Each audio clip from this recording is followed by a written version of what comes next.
جس چیز کی پاسبلٹی ہوتی ہے اس کا انتظام ہوتا ہے. کوئی پاسبلٹی چھوٹی سی بھی پاسبلٹی ہو دیکھیں. اور اگر ہوائی جہاز میں سفر کرتے ہیں تو ہر کوئی سیٹ بیلٹ باندھتا ہے، حالانکہ بہت ریئر کبھی ہوائی حادثہ ہوتا ہے جس میں سیٹ بیلٹ باندھنے کا کوئی فائدہ ہو سکتا ہے. تو جب ہمیں ایک امکان ہوتا ہے کسی نقصان کا امکان، تو اس کے کچھ انتظامات پھر ہم کرتے ہیں. لیکن اگر ہم امکان کو رد کر دیتے ہیں، اگر ہم کہتے ہیں کہ ریلیپس کا کوئی امکان نہیں ہے، تو اس سے کیا ہوگا؟ جب ہم اس امکان کو رد کر دیتے ہیں کہ ریلیپس ہوگا، تو ہم ان احتیاطوں کو بھی چھوڑ دیتے ہیں جو ضروری ہیں. تو پھر وہ احتیاطیں نہیں کریں گے. مثال کے طور پر وہ احتیاطیں 6 ہیں اگر آپ نے وہ احتیاطیں کرنی ہیں، اور جب آپ کو کوئی لگتا ہی نہیں کہ کوئی ریلیپس کا خطرہ ہے، آپ پیشنٹ کو لے کے گھر گئے ہیں اور گھر جاتے ہی اس نے ایک مسلح بچھا لیا اور اس کے اوپر کھڑے ہو کے تو نماز پڑھنی شروع کر دی ہے، تو آپ کے ذہن میں کیا آئے گا خیال؟ آپ کے ذہن میں یہ خیال آ جائے گا کہ ٹھیک ہو گیا ہے، بہت ہی بیبا ہو گیا ہے. اور اگلے دن آپ تیاری کر رہے ہیں یہاں پہ آنے کے لیے سیشن میں، اپنے کاؤنسلنگ سیشن کے لیے فیملی تیار ہو رہی ہے، تو مریض کے اندر کہ ٹھہر جاؤ ذرا، پہلے میں ذرا زور دی نماز پڑھ لاں، پہلے میں ذرا عصر دی نماز پڑھ لاں. یعنی جب ہم احتیاطیں چھوڑ دیتے ہیں تو کیا ہوتا ہے؟ کیونکہ جب ہمیں ذرا بھی یہ خیال آتا ہے کہ نہیں ریلیپس نہیں ہوگا تو ہم احتیاطیں چھوڑ دیتے ہیں. جب ہمیں یہ امکان زندہ رکھنا ہوتا ہے کہ ریلیپس ہو سکتا ہے، سائنس کہتی ہے کہ ریلیپس ہو سکتا ہے. مثال کے طور پر اگر آپ لکھیں گوگل پہ جا کے کہ کوئی بھی پیشنٹ جس کا کہیں سے بھی علاج ہو، جس نے کسی بھی طریقے سے نشہ چھوڑا ہے، کیا اس کا ریلیپس ہو سکتا ہے؟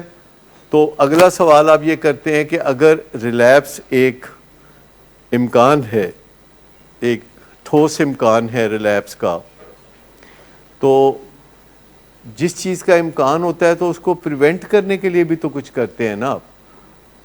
مثال کے طور پر آپ کو امکان ہے کہ آپ کے بیڈ روم میں مچھر آئے گا اور آپ کو کاٹے گا اور آپ کو ملیریا ہوگا، تو آپ اس امکان کو دیکھتے ہوئے اب کیا کریں گے؟ کوئی نہ کوئی بندوبست کریں گے کہ آپ کے کمرے میں مچھر آئے نہ آئے تو کوئی الیکٹرانک ڈیوائس ہو جو اس کو اپنی طرف کھینچ کے تو مار دے.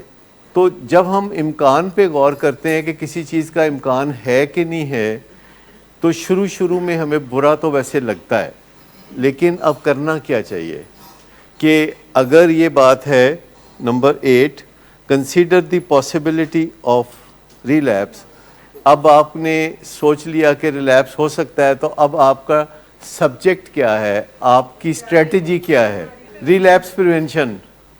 تو ریلیپس پریونشن پہ ایک بہت زبردست کتاب ہے جو کہ ٹیرنس گورسکی کی کتاب ہے، وہ آپ پڑھ سکتے ہیں. اسٹیئنگ سوبر اس کا نام پازیٹیو ہے، اسٹیئنگ سوبر، کہ سوبر کیسے رہیں، ریلیپس کو کیسے پریونٹ کریں. ایک چھوٹا سا کتابچہ ہے میرا لکھا ہوا جو اب آؤٹ آف پرنٹ ہے، دوبارہ پرنٹ ہوگا، لیکن آپ اس کو فوٹو کاپی حاصل کر سکتے ہیں. اس کا نام ہے بے آواز چیخیں.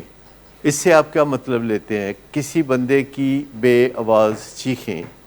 اگر آپ کے ارد گرد ایک پیارا ہے جو کہ نشے کو چھوڑ کے بیٹھا ہوا ہے، یا ڈائٹنگ کر رہا ہے وزن کم کرنے کے لیے، بھوکا بیٹھا ہوا ہے، کھانا نہیں کھا رہا ہے، تو آپ کو اس کے چہرے پہ جو تاثرات ہیں وہ دیکھنے میں نظر آئیں گے نا، اور اس کے اندر کی جو ایک پکار ہے وہ آپ کو انڈرسٹینڈ کرنی پڑے گی نا، اور آپ کو اس کو ڈسکس بھی کرنا پڑے گا.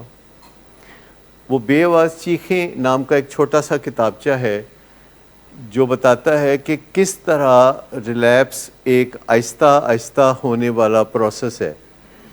ایک چیز دوسری چیز میں بدلتی ہے، دوسری چیز تیسری چیز میں بدلتی ہے، اور پھر چہرے کے تاثرات نظر آنے لگتے ہیں کہ کچھ ٹھیک نہیں ہے، تاثرات کچھ ٹھیک نہیں ہے.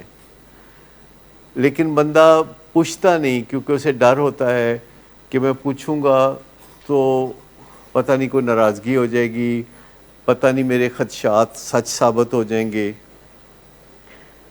یا پتہ نہیں کیا ہوگا، تو بہتر ہے کہ اس ٹاپک پہ بات نہ کی جائے. اور جو بندہ خود اس کیفیت میں سے گزر رہا ہوتا ہے اس کی بے آواز چیخیں وہ صرف خود ہی سن سکتا ہے، دوسرے نہیں سن سکتے، کیونکہ ان چیخوں کا شور نہیں ہوتا. مشکلات پیش آتی ہیں کیونکہ آپ ان کی فیلنگ سننا نہیں چاہ رہے ہوتے، اس لیے وہ سنانا نہیں چاہ رہے ہوتے.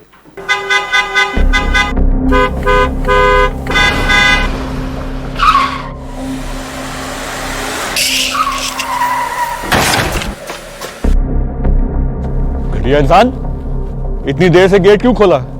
سوئے ہوئے تھے تم کیا؟ سر میں نے تو منٹ بھی نہیں بکواس لگایا. نہ کر تم میرے ساتھ. کیا کر رہے ہیں آپ؟ ابا جی گھر پہ ہیں، نشے میں گالیاں دے رہے ہیں. خدا را ہوش میں آئے، کیا ہو گیا آپ کو؟ ہوش میں کیسے آؤں؟ سارا کیا دھرا انہی کا تو ہے. شراب نوشی کی وجہ کردار کی خرابی نہیں، موڈ کی خرابی ہے. شراب نوشی کبھی بھی نشے کی بیماری میں بدل سکتی ہے. نشے کی بیماری ہر سٹیج پر قابل علاج ہے.